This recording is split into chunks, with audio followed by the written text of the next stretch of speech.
नमस्कार दोस्तों, स्वागत करता हूं मैं आप सभी का एक बार फिर से आपके अपनी इस YouTube चैनल पर। और दोस्तों, आज हम इस वीडियो में बात करने वाले हैं पियाजे थ्योरी ऑफ कॉग्निटिव डेवलपमेंट। तो इससे पहले आपने पियाजे का नाम तो सुना ही होगा, और पियाजे की जो सबसे इम्पोर्टेंट थ्योरी है वो कॉग्निटिव डेवलपमेंट से ही रिलेटेड है। तो जिसको आज हम इस वीडियो में कवर करने वाले हैं। वीडियो थोड़ा सा लंबा हो सकता है, लेकिन हम जितने भी इससे रिलेटेड जो भी एस्पेक्ट्स हैं डिफरेंट डिफरेंट, वो सारी चीजें इस वीडियो में हम कवर करने की कोशिश करेंगे। तो वीडियो का आप लास्ट तक देखिएगा। चलिए हम वीडियो शुरू करते हैं। बात करते हैं सबसे पहले कॉग्निटिव डेवलपमेंट।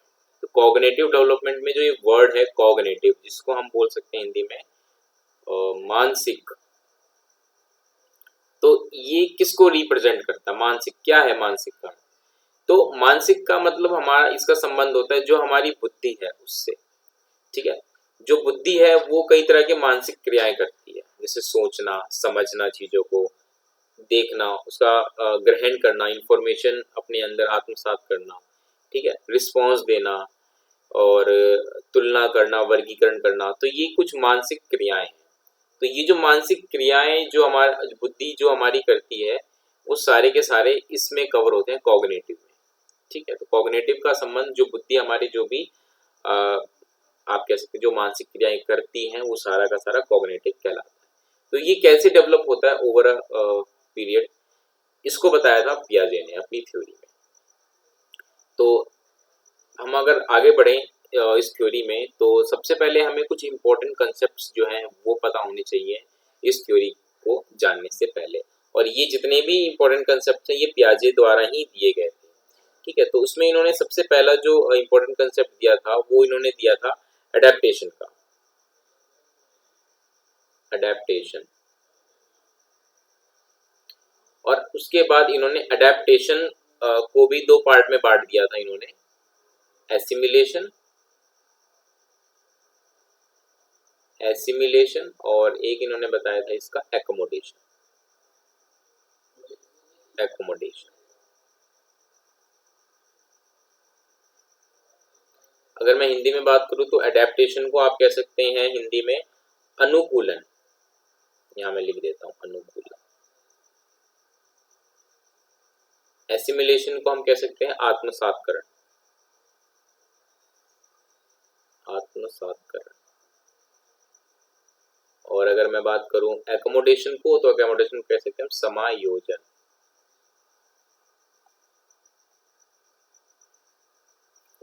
उसके बाद जो दूसरा इंपॉर्टेंट कंसेप्ट जो दिया था वो है इक्विलिब्रेशन का। इक्विलिब्रेशन, हिंदी में आप इसको कह सकते हैं साम्य धारण।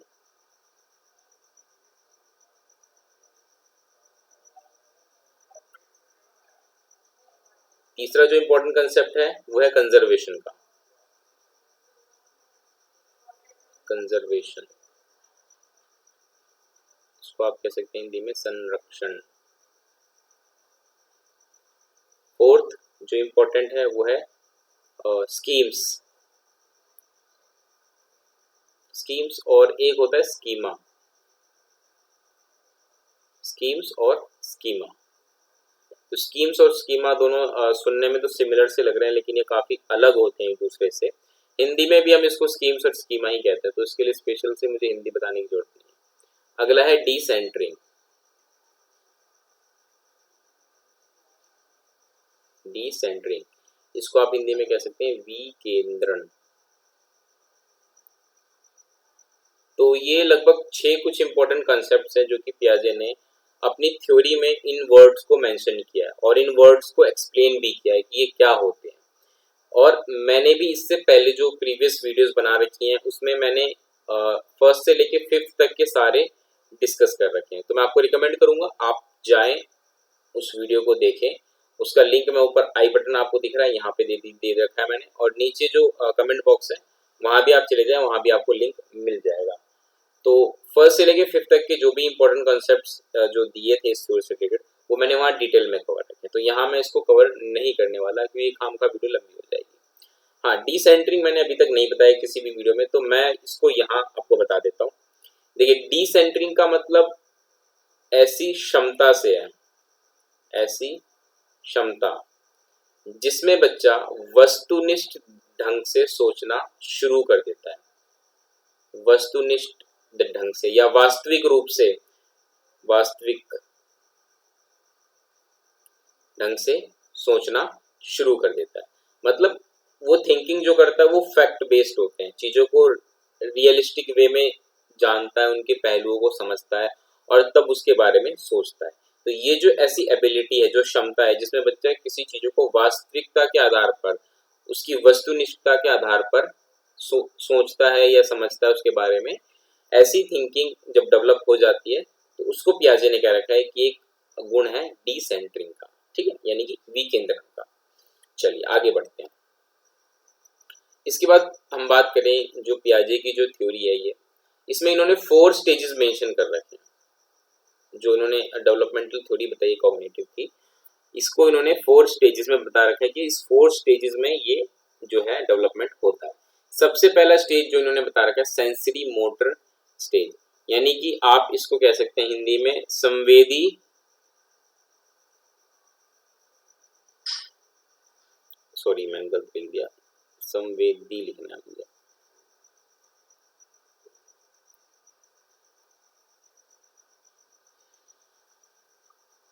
पेशीय अवस्था, ठीक है। अगला स्टेज जो उन्होंने बताया वो बताया प्री ऑपरेशनल स्टेज, यानी कि पूर्व संक्रियात्मक अवस्था।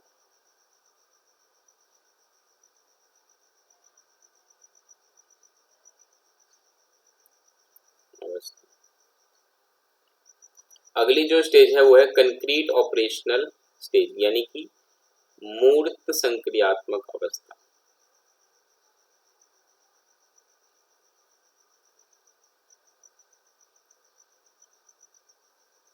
संक्रियात्मक अवस्था। और लास्ट जो है फॉर्मल ऑपरेशनल स्टेज, यानी कि हिंदी में इसको हम कह सकते हैं अमूर्त।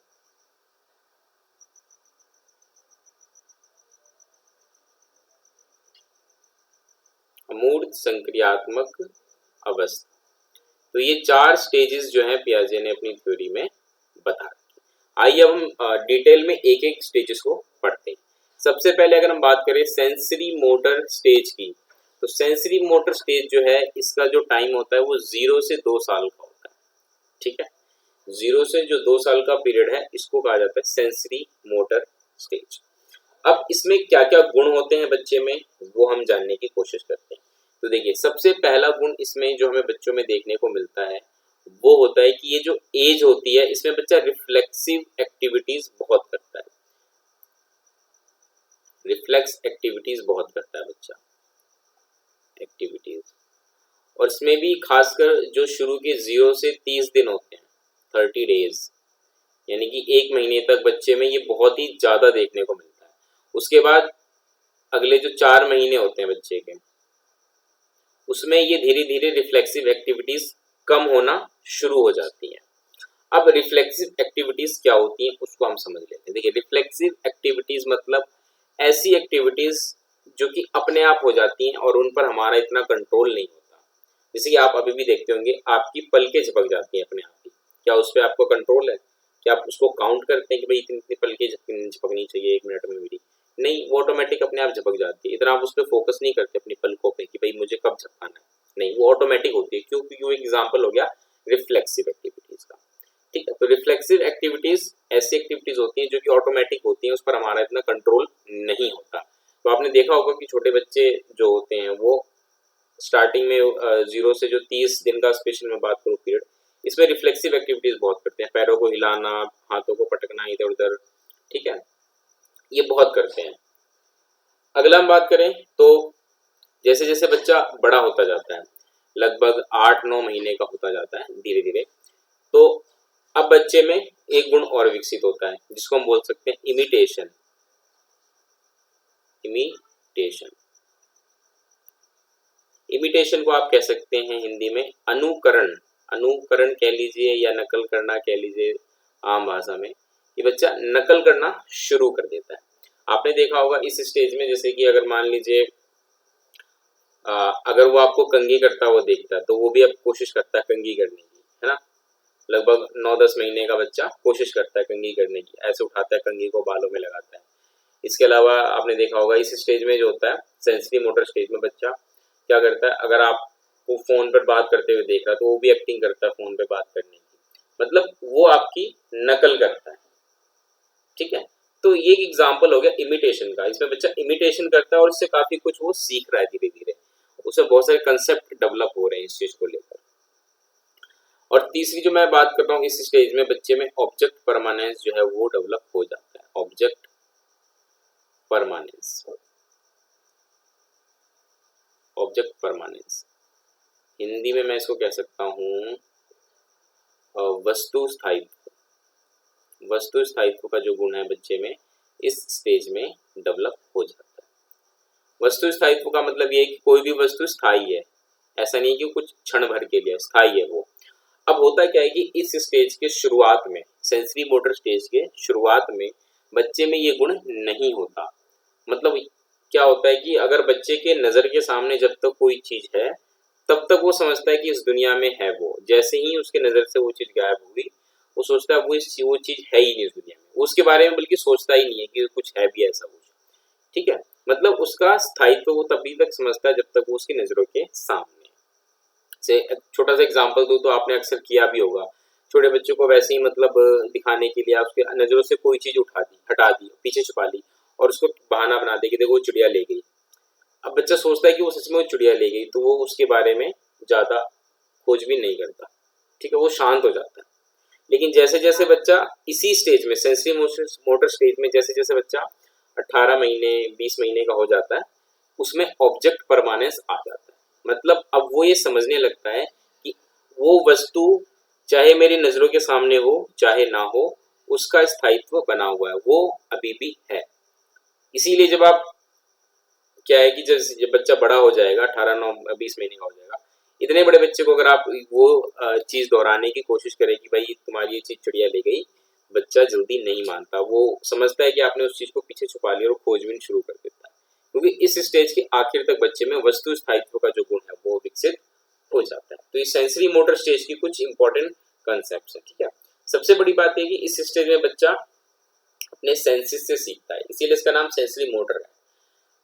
स्किन, आईज, नोज, ईयर, जो कुछ भी वो देख रहे हैं अपने आसपास, इनकी मदद से वो सीखता है, ठीक है। चलिए अगला हम बात करते हैं। अगला स्टेज जो है ये वो है pre operational stage. Pre operational stage की अगर मैं बात करूं तो ये जो है ये 2 से लेकर 7 साल तक की उम्र होती है, ठीक है। इससे पहले जो हमने पढ़ा था सेंसरी मोटर स्टेज वो 0 से 2 वर्ष था, और ये जो है ये 2 से लेकर 7 वर्ष तक की उम्र में होता है। अब इस स्टेज को भी आगे 2 हिस्सों में बांटा गया है। अच्छा एक चीज और, इस स्टेज को हम अर्ली चाइल्डहुड स्टेज भी कहते हैं, अर्ली चाइल्डहुड भी कहते हैं इस स्टेज को, चाइल्डहुड। अब देखिए अब ये जो है ये 2 स्टेज में और बढ़ गया, प्री कंसेप्चुअल पीरियड और दूसरा है intuitive period. Pre conceptual period को आप कह सकते हैं 2 से 4 साल का जो बच्चा है वो इस स्टेज में आता है, और 4 से 7 साल का जो बच्चा है वो इस स्टेज में आ जाता है, इंट्यूटिव में, ठीक है। अब मैं बात करूं कि प्री कंसेप्चुअल पीरियड में क्या होता है खास, तो इसमें देखिए अब इसमें बच्चा जो है वो चीजों को सीखने लगता है, अपने आसपास की चीजों को सीखता है, दिमाग में उसका कंसेप्ट बनाना शुरू करता है, ठीक है। दिमाग में उसका कंसेप्ट बनाना शुरू करता है, और वो जो कंसेप्ट बनाता है वो 2 चीजों की मदद से बनाता है, सिंबल और दूसरा है साइन। सिंबल और साइन, इनकी मदद से वो कंसेप्ट बनाना शुरू करता है अपने दिमाग में। अब देखिए सिंबल्स में मतलब ऐसी चीजें जिसकी इमेज उसके दिमाग में बननी शुरू हो जाती है, जैसे कि मान लीजिए उसके दिमाग में अपनी माँ का एक कंसेप्ट बन गया है, कोई उसकी माँ को आवाज देता है, या वो ही अगर अपनी मम्मी की आवाज सुनता है, उसकी मम्मी उसको बुलाती है, अपनी मम्मी की आवाज सुनता है, तो उसके दिमाग में उसकी मम्मी की जो तस्वीर है वो बन जाती है, ठीक है। क्यों? क्योंकि अब जो है बच्चा कंसेप्ट बनाना शुरू कर रहा है, और धीरे धीरे उस कंसेप्ट से रिलेटेड जो भी इमेज है उसके दिमाग में बनने शुरू हो गए।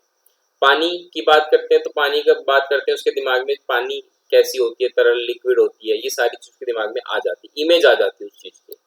ठीक है, तो ये इस तरीके से सीखता है। और दूसरा साइन, साइन मतलब ये होता है कि जब बच्चे में उस किसी चीज को लेकर कोई इमेज नहीं होती है या धुंधली होती है या कुछ क्लियर उसको नहीं पता होता उस चीज के बारे में, तो वो क्या करता है कि वो शब्दों के द्वारा अपने आप ही जो भी उसके पास शब्द भंडार है उसके आधार पर उसको लेकर कुछ ना कुछ अपने दिमाग में इंफॉर्मेशन रखता है। समझ रहे हैं आप?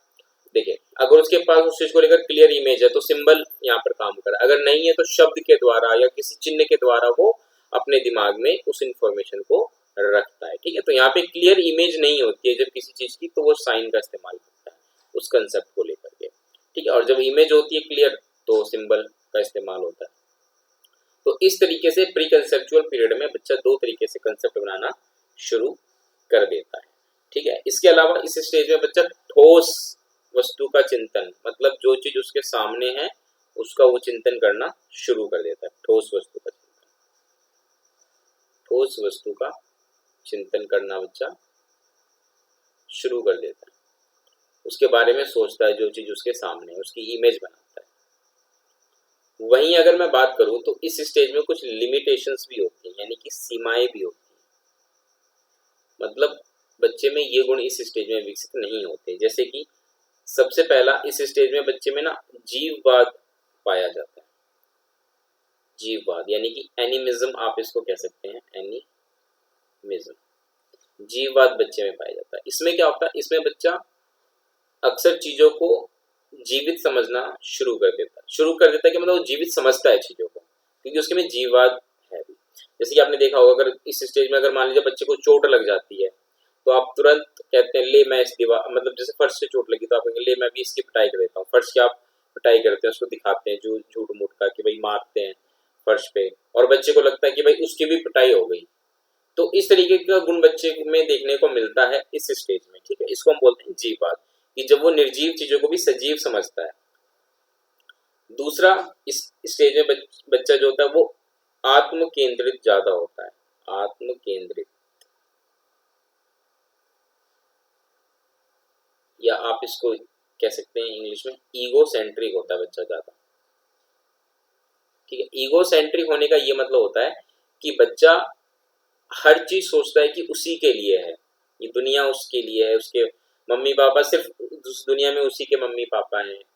ठीक है, सूरज आसमान में सिर्फ उसी के लिए है, चांद उसी के लिए है, इस दुनिया की जितनी भी चीजें हैं वो सिर्फ और सिर्फ उसी के लिए है। आत्म केंद्रित होता है, उसे लगता है कि दुनिया, इस दुनिया, पूरी दुनिया का सेंटर सिर्फ और सिर्फ मैं हूँ। ठीक है, और कोई नहीं। हर चीज वो अपने लिए, अपने हिसाब से अपने आप को सेंटर में रख के सोचता है। ठीक है, उसे लगता है कि भाई ये जो सूरज उग रहा है ये मेरे लिए उग रहा है। ठीक है, इस टाइप से बच्चा सोचता है। इसको हम बोलते हैं आत्म केंद्रितता, यानी कि ईगो सेंट। उम्मीद करता हूँ आप समझ गए होंगे। अब हम आते हैं, अगला जो स्टेज है वो होता है इंट्यूटिव, जो कि 4 से 7 साल तक का होता है। अब क्या होता है, इस स्टेज में बच्चा थोड़ा सा मिच्योर हो जाता है। 4 से 7 साल, क्योंकि थोड़ा बड़ा होता है, तो इसमें बच्चा थोड़ा सा लॉजिकली सोचना शुरू कर देता है। थोड़ा सा लॉजिकली बच्चा सोचना शुरू कर देता है। इसके अलावा बच्चा जोड़, घटा, जमा, भाग, इन सवालों को करना शुरू कर देता है। दो अंक, मतलब एक अंकों की संख्या बच्चा जोड़ना शुरू कर देता है, घटाना, जमा, भाग करना, इस टाइप से बच्चा शुरू कर देता है। लेकिन प्रॉब्लम क्या होती है, बच्चा इस स्टेज में होने के बाद जोड़, घटा, भाग, जमा कर तो लेता है, लेकिन इसके पीछे जो प्रोसेस छुपा है, जो नियम छुपा है, जोड़ के पीछे का नियम, घटा के पीछे का नियम, भाग के पीछे का नियम, उसको बच्चा नहीं समझ पाता। ठीक है, तो इसके पीछे जो छुपे हुए नियम है ना, इसको बच्चा इस स्टेज में अभी भी नहीं समझ पाता कि आखिर जमा होता है तो होता क्या है, या भाग होता है तो होता क्या है, आखिर ये भाग का प्रोसेस काम करता कैसे है। इसके पीछे छुपे नियमों को बच्चा नहीं समझ पाता। ठीक है, इसके अलावा बच्चा लॉजिकली तो सोचता है, लेकिन सिस्टमैटिकली बच्चा नहीं सोचता अभी भी। सिस्टमैटिकली बच्चा अभी भी नहीं सोचता है चीजों को, क्रमबद्ध तरीके से बच्चा चीजों को नहीं कर पाता है इस स्टेज में।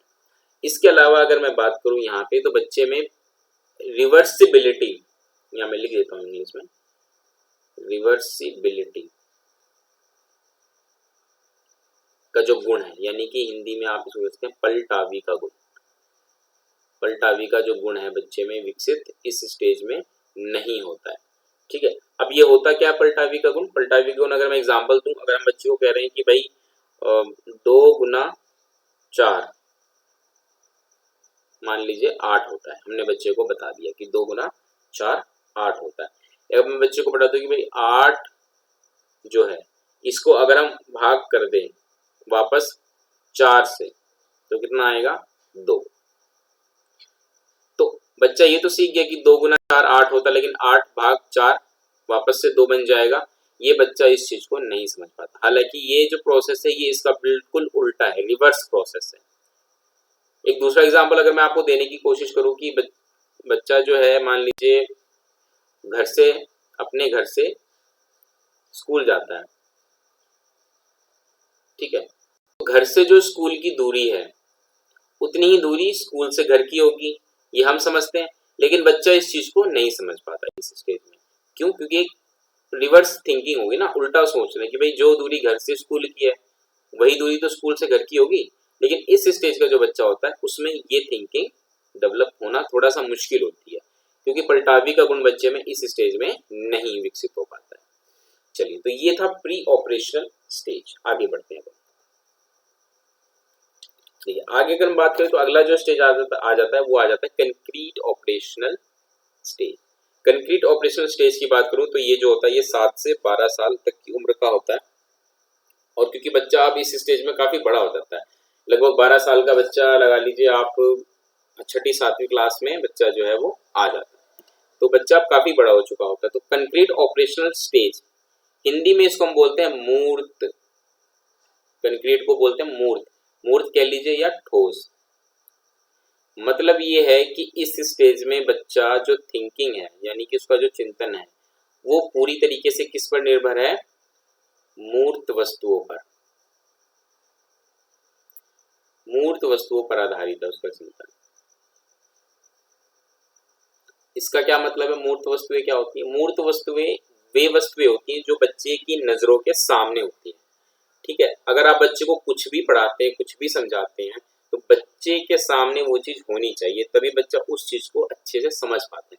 क्योंकि बच्चे की जो थिंकिंग होती है वो अभी भी मूर्त वस्तुओं पर आधारित है, मतलब जो चीज उसके सामने है उसके आधार पर वो चिंतन कर सकता है। जैसे मान लीजिए आप भाग का ही कोई कंसेप्ट करवा रहे हैं, या बच्चे को मान लीजिए कोई ऐसी चीज पढ़ा रहे हैं जो कि मतलब डिफिकल्ट है, तो वहां पे अगर चीजें बच्चों के सामने होंगी, जब बच्चा उस चीजों को होते हुए देखेगा तो वो चीजों को आसानी से समझ जाएगा। तो मूर्त वस्तु पर आधारित वो चिंतन कर पाता है। अब जैसे मान लीजिए मैं कोई एग्जांपल लूं कि मैंने बच्चों के सामने मान लीजिए 3 चीजें रख दी, 1 2 3, ठीक है, 3 चीजें मैंने बच्चों के सामने रखी और इस पर आधारित मैंने प्रश्न दे दिया कि बताओ भाई मान लीजिए ये ज्यादा मोटी, ये सबसे मोटी है, ये थोड़ी कम है और ये सबसे कम मोटी है। इस टाइप से मैंने 3 चीजें दे दी और मैंने कहा बताओ अब इसको आप इंक्रीजिंग या डिक्रीजिंग ऑर्डर में अरेंज करो। अब ये चीजें बच्चे के सामने है तो बच्चा इसको कर लेगा। लेकिन अगर मैं इसकी जगह बच्चे को वर्ड प्रॉब्लम दे दूं कि भाई 3 लड़की हैं, अंजू मंजू और रंजू, इस तरीके से मैं दे दूं अंजू मंजू और ये हो गई रंजू, मैं कह दूं कि मंजू रंजू से बड़ी है, रंजू मंजू से छोटी है। ठीक है, अब बताओ कि भाई इसमें कौन सबसे बड़ा है, कौन छोटा है, कौन सबसे छोटा है, इस टाइप से। तो बच्चा यहाँ पर इस प्रॉब्लम को करने में असमर्थ होगा। क्यों? क्योंकि ये तीनों ही इसके सामने नहीं। समझ गए? अब इसमें जो है बच्चा थोड़ा सिस्टमैटिक सोचना शुरू कर देता है। बच्चा सिस्टमैटिकली यहाँ पर सोचना शुरू कर देता है इस स्टेज में। बच्चे में इस स्टेज में जो पलटावी का गुण मैंने अभी बताया था, रिवर्सिबिलिटी का गुण जो है बच्चे में विकसित हो जाता है, पलटावी का गुण। इसके अलावा इस स्टेज में बच्चे में 3 इंपॉर्टेंट कंसेप्ट होते हैं जो कि मैं यहाँ आपको बता दूं। 3 इंपॉर्टेंट कंसेप्ट जो हैं वो भी इस स्टेज में बच्चे में डेवलप हो जाते हैं। सबसे पहला कंजर्वेशन। कंजर्वेशन आप सभी को पता है क्या है, आपने वीडियो देख ली होगी, नहीं देखी तो ऊपर आई बटन में भी लिंक आपको मिल जाएगा और नीचे कमेंट बॉक्स में भी आपको लिंक मिल जाएगा, आप वहां से जाके इस वीडियो को देख सकते हैं। कंजर्वेशन का गुण बच्चे में विकसित हो जाता है। दूसरा रिलेशन, यानी कि संबंध बच्चा समझना शुरू कर देता है अलग अलग चीजों में संबंध। इसको तो मैं कह सकता हूँ संरक्षण संबंध। और तीसरा जो इसमें विकसित होता है वो होता है वर्गीकरण यानी कि क्लासिफिकेशन।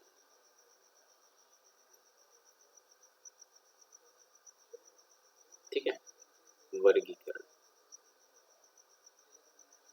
ये तीन कंसेप्ट जो है बच्चे में इस स्टेज में डेवलप हो जाते हैं। अगर मैं बात करूं रिलेशन की, तो इसमें जैसे कि बच्चा संबंध स्थापित करना शुरू कर देता है विभिन्न चीजों में।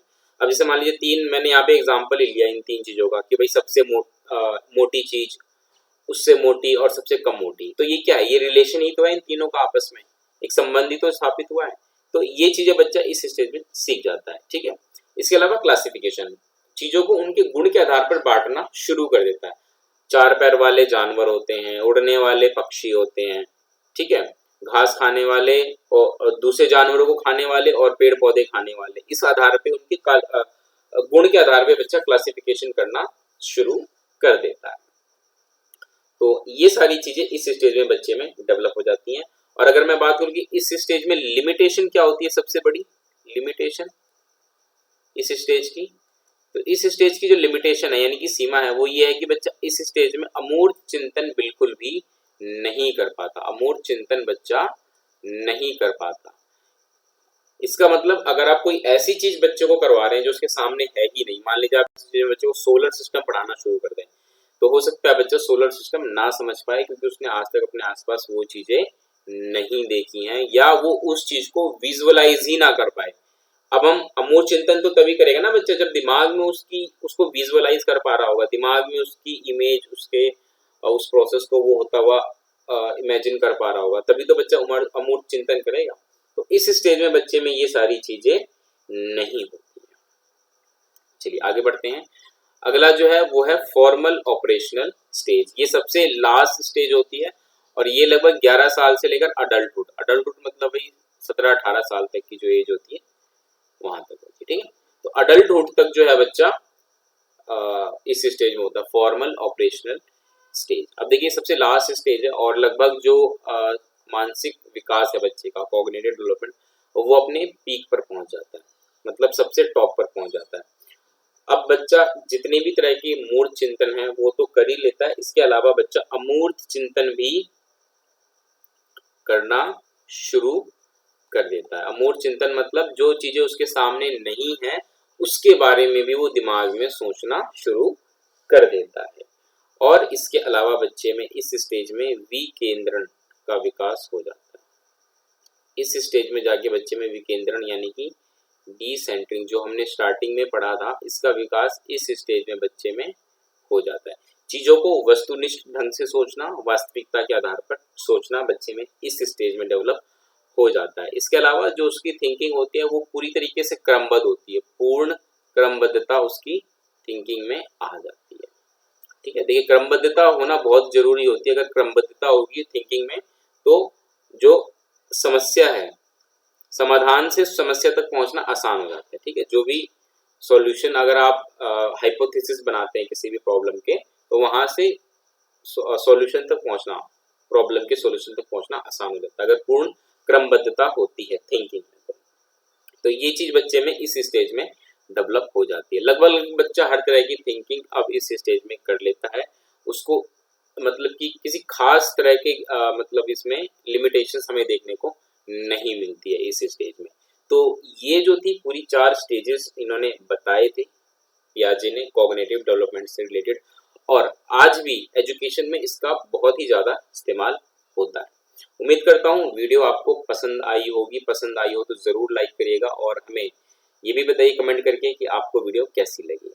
अगला टॉपिक आप क्या चाहते हैं कि मैं किस टॉपिक पर वीडियो बनाऊं, ये आप मुझे ज़रूर बता दीजिएगा। मिलेंगे दोस्तों हम अगली वीडियो में। इस वीडियो में इतना ही। नमस्कार।